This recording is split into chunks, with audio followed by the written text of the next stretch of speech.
anggaran menurut Anda? Sebuah pendapatan. Anggaran loh ya, anggaran. Oh,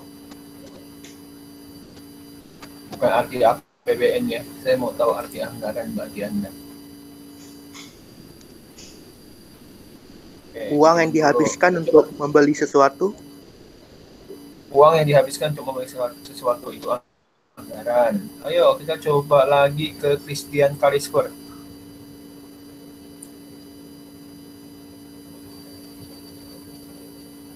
Christian Kalisper, apa itu anggaran?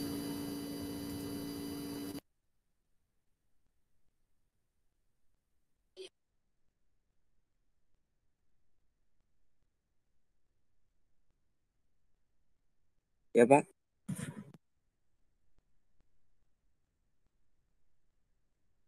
Apa itu anggaran, Christian? susunan biaya kah Pak?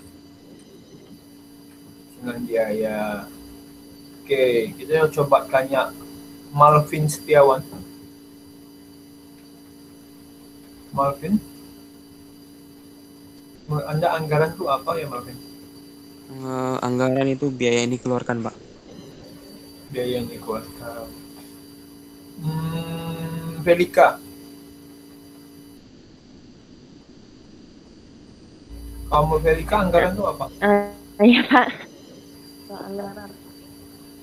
anggaran tuh tahu untuk bagian itu ya perkiraan yang akan biaya yang akan dikeluarkan oleh pemerintah atau benda, kayak estimasi biaya gitu. Oke, kita coba terakhir, kita coba tanya Michelle Quintessa. Menurut Anda anggaran itu apa? Anggaran tuh uang yang digunakan, berapa banyak uang yang digunakan oleh suatu perusahaan. Suatu perusahaannya. Oke, mari kita lihat. Secara tidak langsung, kita mulai tahu dulu. Tahukah Anda berapa jumlah pendapatan negara setiap tahunnya? Ada yang pernah cari? Ada yang cari kemarin? Ada yang bisa sebutkan saya salah satunya? Anggaran pendapatan negara kita setiap tahunnya. Satu aja. Satu tahun aja. Ada yang bisa tuliskan di komentar?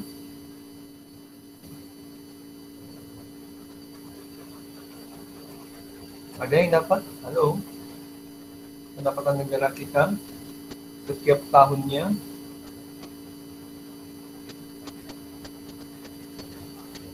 Halo?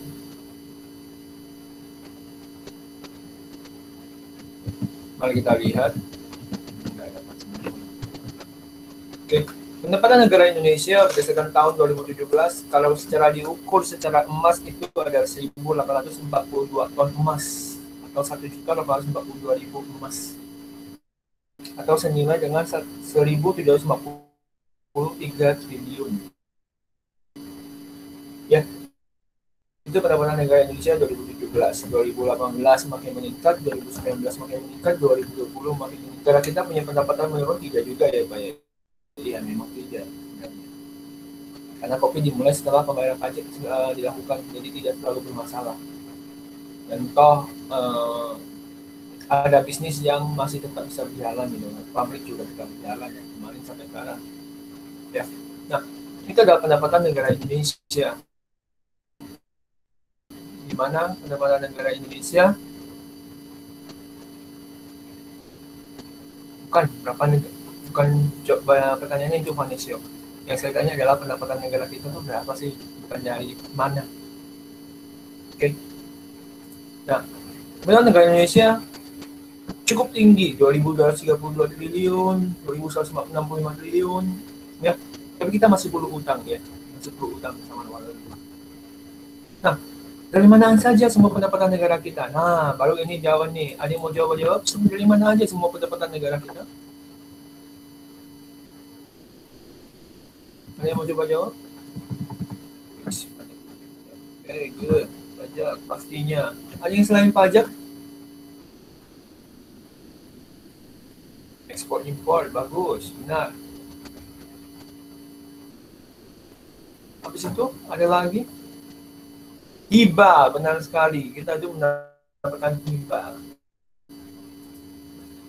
Ya, kalau secara tidak langsung, yang pertama pajak pasti, itu kan ya tahu tadi.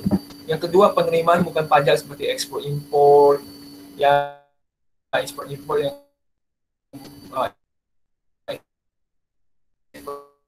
impor masih pajak sih. Lebih kepada yang penerimaan bukan pajak apa kira-kira? Bukan pajak itu dari apa aja? Penerimaan yang bukan dari pajak. Iya, pengelolaan sumber daya alam, bagus. Ada lagi nggak? Yang kita pelajari kelas 10 loh. Masih ingat nggak? Saya kasih tahu. Selain devisa, devisa itu masih termasuk biaya masuk, masih termasuk pajak. Selain pengelolaan sumber daya alam, masih ingat nggak yang pernah saya katakan? Pelajaran kelas 10 semester 2, yang kita ada gambar-gambar itu. Ya, nantilah. Bukan pinjaman bukan. Nah, pasti ada hibah. Pak, kenapa ada hibah? Ya, setiap negara itu wajib melakukan hibah sebagai salah satu kesepakatan bersama. Ya, hibah itu adalah satu uang yang sukarela. Ya, tanpa ada ikatan apapun, tanpa ada janji apapun. Mari kita lihat contoh. Ya, mari kita lihat contoh bahwa sebenarnya bukan monopoli perdagangan. Mari kita lihat contoh bahwa pendapatan negara contohnya di tahun 2019, ya memang sebuah negara itu punya sumber pendapatan negara yang paling besar itu adalah dimulai dari penerimaan perpajakan mereka. Jadi jelas kenapa kita selalu mencanangkan bahwa pajak itu harus dibayar tepat waktu, ya karena semua pendapatan negara kita kebesarannya dimulai dari pajak. Kalau pajak aja nggak menjadi sumber utama pendapatan kita mau dapat dari mana lagi? Ya, bayangkan dari 2.165 triliun, pajak itu 1.786,4 triliun. Bayangkan seberapa kaya orang Indonesia sebenarnya. Ya, jelas penerimaan negara tersebut ialah melalui dari masyarakat itu sendiri digunakan untuk negara. Atau kalau kita belajar dari quotes-nya pajak, ya quotes-nya pajak itu dari masyarakat untuk masyarakat. Jadi sebenarnya uang yang dapat negara itu dilakukan tujuannya adalah untuk lagi kepada masyarakat. Itu inti ceritanya gitu loh. Nah, kita lanjut ya bahwa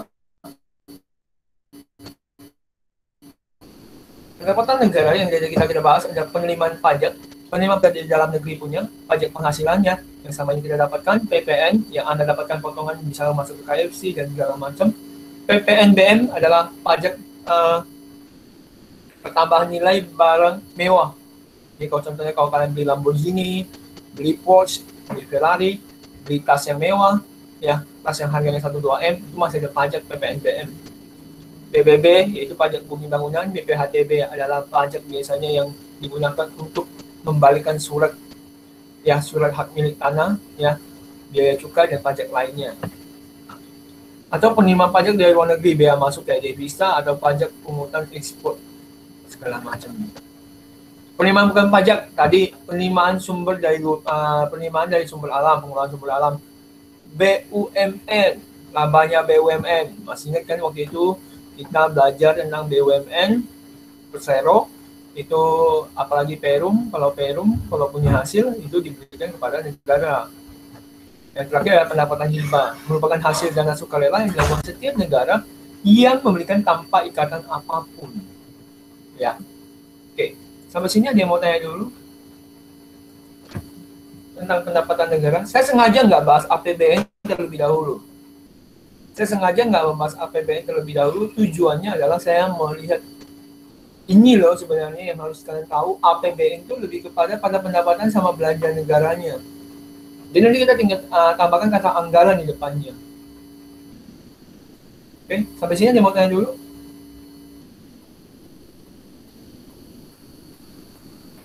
Halo, 11C1, ada yang perlu ditanyakan sampai di sini?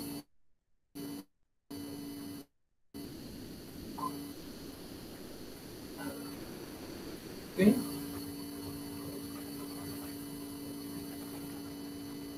Ini kelas ini cuma Albridge Medical U.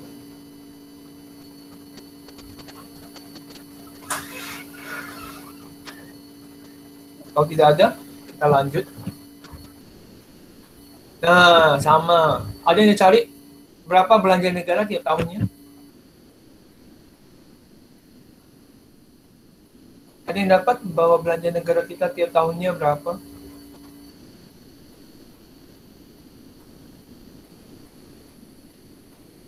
Ada yang sudah pernah baca? Atau ada yang sudah buka RAPBN atau APBN?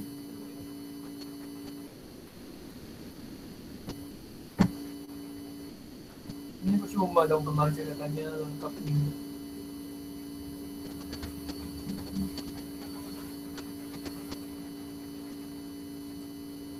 Ada yang dapat?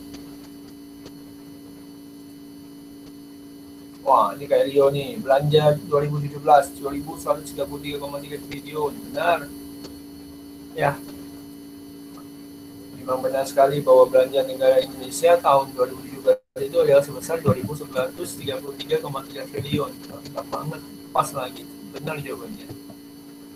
Ya, 2018, 2.220,6 triliun, makin naik 2.416 di 2019, makin naik di 2020, 2.540,2 triliun.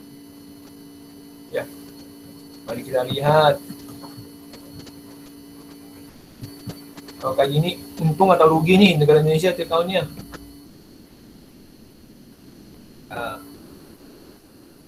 Jadi 0,1 triliun ya.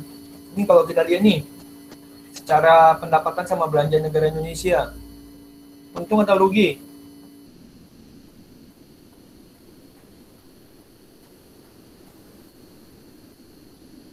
Rugi. Kenapa bisa rugi? Pakai metode akuntansi kan, atau metode yang kita lakukan dalam penghitungan laba rugi. Ya. Nah, jelas rugi. Ruginya berapa? Mari kita lihat. Pertama ada rugi tahun 2017 ke 383, 371, 251, 308. Atau yang kita sebut dengan defisit. Ya, yang kita sebut dengan defisit. Tapi ini ada kebaikannya. Pak, kok rugi ada kebaikannya? Iya, coba kita lihat. Kenapa saya bisa bilang baik? Karena dari 2017 ke 2018 ke 2019, 2020 kita anggap tidak ada dulu ya.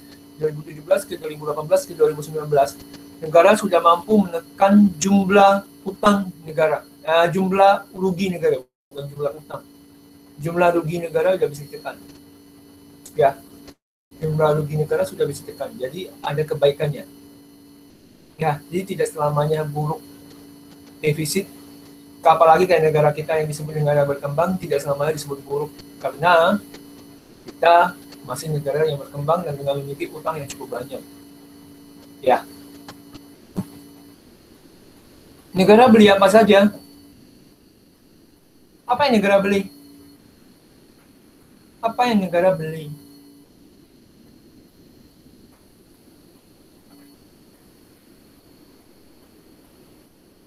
Ada yang mau jawab dulu? Apa yang dibeli negara?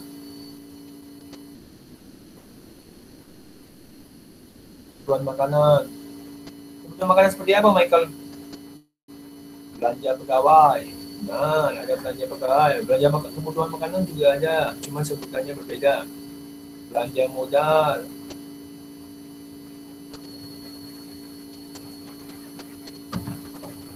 Apa yang negara beli? Pertama adalah belanja pegawai.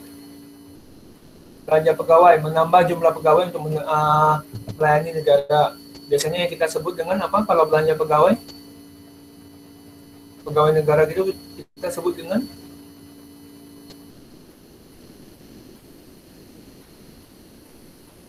PNS, good. Pegawai negeri sipil. Belanja barang, belanja yang mendukung kegiatan operasional maupun non-operasional, yaitu seperti tadi kebutuhan makanan, ya, itu termasuk bagian dari operasional. Tanpa ada makanan mungkin tidak membantu mereka dalam kegiatan mereka. Belanja modal, yaitu yang lebih kepada belanja sarana dan prasarana. Contohnya belanja modal itu kayak membangun, ya, pembangunan dan segala macam. Pembayaran bunga utang, jelas. kita belanja duit itu, duit kita digunakan untuk melakukan bayar utang. Belanja subsidi, ya tiap tahun kita selalu memberikan subsidi. Kebetulan sudah banyak berkurang subsidi kita, sudah bisa dialokasikan ke lebih yang penting. Dulu tidak penting semua. Kenapa? Karena dulunya subsidi itu banyak digunakan dalam minyak, ya, gunakan di pom bensin, Rp500 aja per liternya, ya Rp500 per liter, tapi sekali hitung-hitung itu juga akan menyebabkan biaya yang cukup bengkak. Hibah, jelas sebuah negara juga harus, walaupun seperti negara Indonesia, Pak, negara Indonesia kan banyak utang, Pak, apakah masih melakukan hibah? Iya, jelas kita harus dilakukan bantuan sosial dan belanja lain-lainnya. Oke, lalu kita masuk ke APBN, ya, bahwa kita masuk ke APBN. APBN pengertiannya adalah suatu daftar penjelasan terperinci. Jadi kalau anggaran itu adalah suatu daftar atau penjelasan yang terperinci mengenai penerimaan dan pengeluaran negara untuk satu jangka waktu tertentu yang biasanya 1 tahun. Kalau anggaran itu adalah suatu daftar, anggaran itu daftar yang kita harus gunakan, ya, daftar yang harus kita gunakan. Nah, daftar penjelasan itu digunakan untuk apa? Untuk melihat bagaimana penerimaan dan pengeluaran kita yang biasanya kita ukur dalam jangka waktu 1 tahun. Ya, nah tujuannya apa? Tujuannya adalah sebagai pedoman. Ya, kalau mau keluarkan sesuatu itu harus ada pedomannya. Sama kayak kalian di rumah gitu loh ya. Kalau kalian selama ini nggak punya pedoman buat belanja sesuatu dan ketika main belanja, ya pasti habis duit kalian. Pasti pengeluaran akan lebih membengkak daripada penerimaan. Nah, yang tujuannya ya gimana tujuan negara kita buat APBN adalah pertama adalah peningkatan produksi negara. Supaya masyarakat punya peningkatan produksi yang baik. Kok gimana cara bantunya Pak negara? Cara bantunya gimana? Salah satunya adalah tanpa secara langsung adalah dari sarana dan prasarana. Jalan yang baik, ya, lingkungan yang baik, lingkungan yang mendukung, peningkatan kesempatan kerja supaya apa? Jumlah pengangguran tidak meningkat, pertumbuhan ekonomi, dan memiliki masyarakat yang adil dan makmur secara material. Itu tujuannya APBN sebenarnya. Ya, itu seperti itu. Nah, kita lanjut. Fungsi APBN itu ada secara fungsi ada 6. Pertama adalah fungsi perencanaan, sama seperti tadi. Sebelum kita melakukan sesuatu, kalian tahu ya, sebenarnya penyusunan APBN itu bukan di tahun 2021. Contohnya 2021 sekarang. APBN RAPBN, kalau kita sebut dengan RAPBN, R-nya itu adalah rencana. Ya. Itu bukan disusun di 2021, pas 2021 mulai baru disusun, tapi dia disusun dari 2020. Ya, 2020 berarti juga disusun di sebelum 2019 gitu ya. Tujuannya apa? Sebagai punya patokan, ya, sebagai punya patokan. Sebenarnya penerimaan kita ada termasuk gak sih gitu loh ya. Karena setiap negara punya tujuan tersendiri. Contoh, mari kita lihat contoh.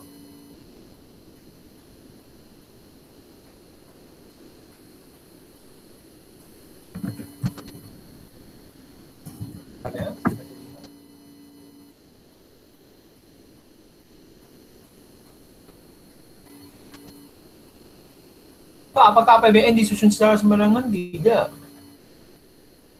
Dasarnya apa, Pak? Iya, dasarnya itu dimulai dari biasanya tahun lalu. Ini contoh ya. Saya kasih contoh sebentar.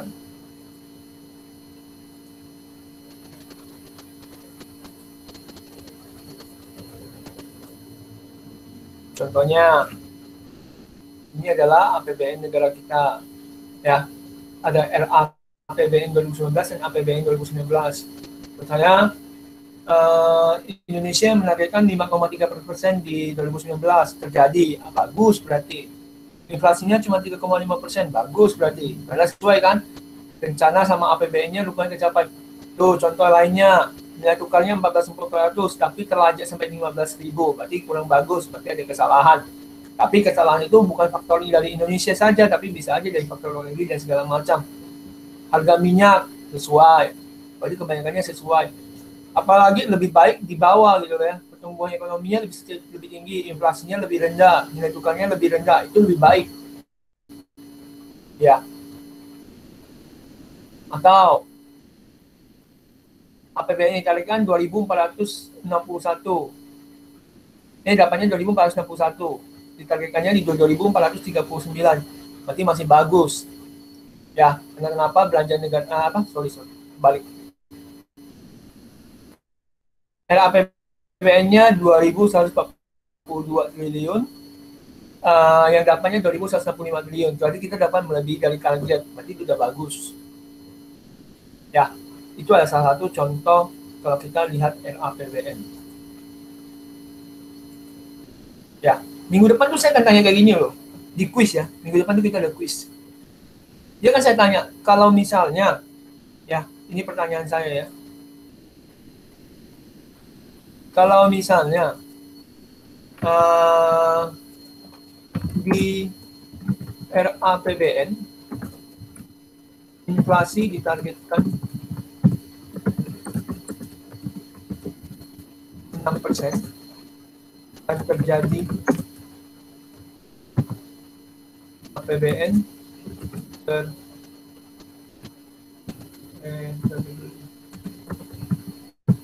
terwujud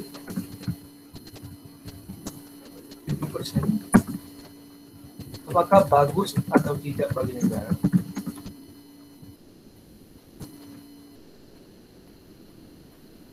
Di APBN, di RAPBN inflasi terjadi, maaf ini saya itu caps lock. Di APBN inflasi terjadi 6%, tapi terjadi di APBN terwujud 7%. Apakah bagus atau tidak bagi negara? Apa jawaban kalian?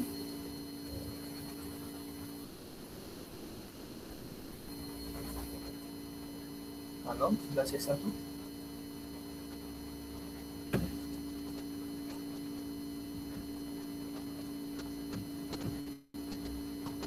Halo, 11C1. Ini bagus atau enggak ya? Misalnya inflasi targetnya 6%, tapi terwujudnya 7%. Apakah bagus atau tidak bagi negara?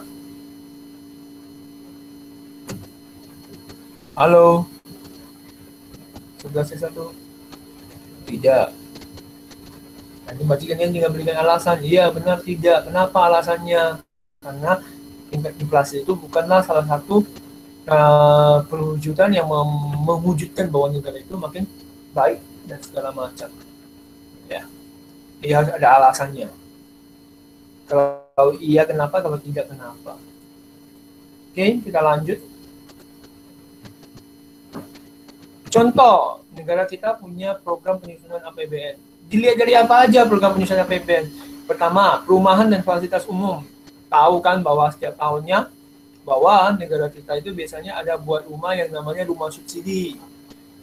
Ya, itu pasti misalnya contohnya kita punya 2.543 triliun. Kita mau alokasinya kemana aja gitu loh ya. Terus itu pelayanan umum. Rupanya ketertiban dan keamanan seperti pembayaran polisi juga termasuk. Ekonomi berapa, perlindungan lingkungan hidup berapa, pertahanan berapa, kesehatannya berapa, pariwisatanya berapa, keagamaan juga, pendidikan juga, perlindungan sosial. Ya, itu adalah aspek-aspek yang dilihat. Aspek-aspek yang dilihat kalau negara kita melakukan alokasi pembelanjaan. Itu adalah di mana sebenarnya adalah fungsi-fungsi dari alokasi, distribusi, dan stabilisasi. Ya, fungsi alokasi, distribusi, dan stabilisasi adalah alokasi sama distribusi terlebih dahulu.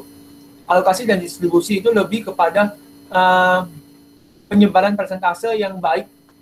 Ya, jadi kalau kita buat rencana itu persentase yang baik itu seperti apa gitu ya. Nah, stabilisasi. Ya, negara maunya kalau buat RAPBN atau APBN itu kalau bisa makin stabil gitu ya. Makin stabil, jadi jumlah penerimaan sama pengeluaran bisa sama gitu loh ya. Pak, lebih baik jumlahnya lebih banyak atau lebih sedikit? Lebih bagusnya penerimaannya lebih banyak. Tapi sebuah negara itu lebih mencanangkan kestabilan ya. Jadi kalau bisa itu penggunaannya benar-benar hampir balance. Berarti terserap penuh gitu ya. Atau otorisasi adalah sebuah pertanggungjawaban. Jadi kalau kita buat APBN itu ada pertanggungjawaban. Kenapa? Karena dana itu kita diberikan oleh masyarakat kepada negara, berarti negara harus punya tanggung jawab dong. Dan terakhir ya, kalau sebagai fungsi pengawasan, ya supaya dapat mengawasi jumlah pengeluaran. Bahkan pengawasan juga sebagai mengawasi penerimaannya tercapai belum gitu loh ya. Targetnya kan tiap tahun pasti punya perhitungan dong. Orang menghitung pajak, misalnya, Pak, kenapa bisa Indonesia menaikkan pajak tahun ini 2000 triliun? Ya karena diperhitungkan dari pertumbuhan ekonomi kita gitu. Jadi seperti itu. Atau fungsi lainnya adalah total alokasi belanja negara bisa ditransfer ke daerah transfer umum, daerah khusus, insentif daerah, otonomi khusus, ya, dan dana desa. Desa aja bahkan dapat. Dan semua itu bisa kalian dapatkan di simulasi APBN Kemenkeu.go.id. Itu bisa kalian pakai. Bisa kalian kotak-katik. Di situ bahkan dia bisa jelaskan kalian. Ya, dia ada penjelasan buat kalian. Ini yang saya screenshot.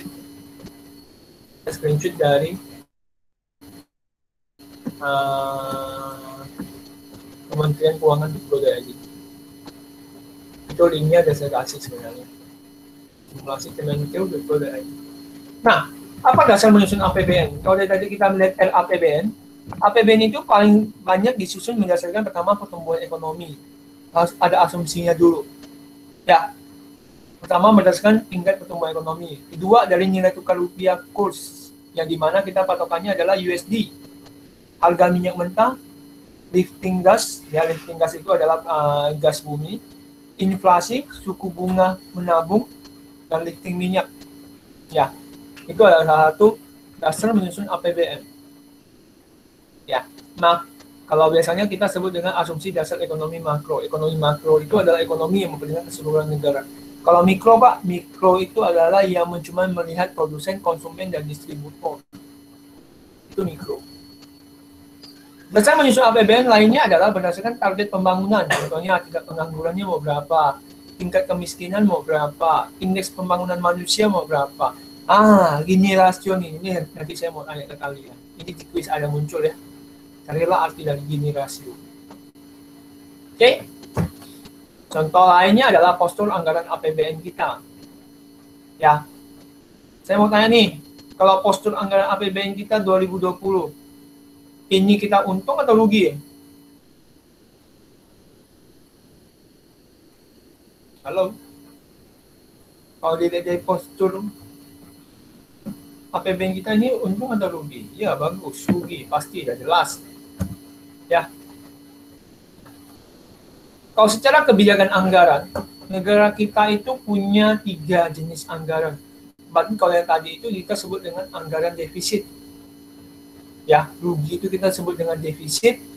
Kalau untung kita usulkan surplus, kalau seimbang kita sebut dengan seimbang. Oke, sampai di sini. Adakah pertanyaan?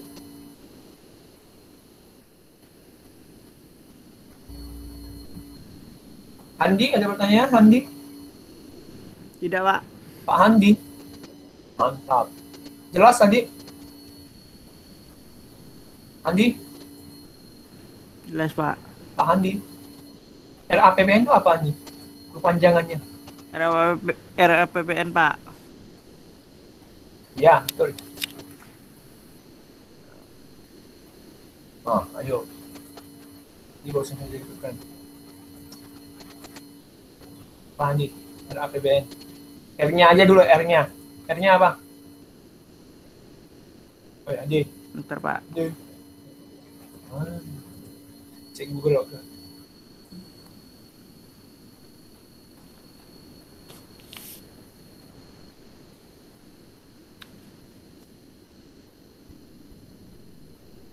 Minggu depan kita akan bahas APBD sama penyusunan APBN sebentar. Habis itu dari hasil tersebut kita akan lakukan pengujian. Pengujian yang kita maksud adalah kita akan lakukan namanya quiz pakai Google Form. Oke, pakai Google Form.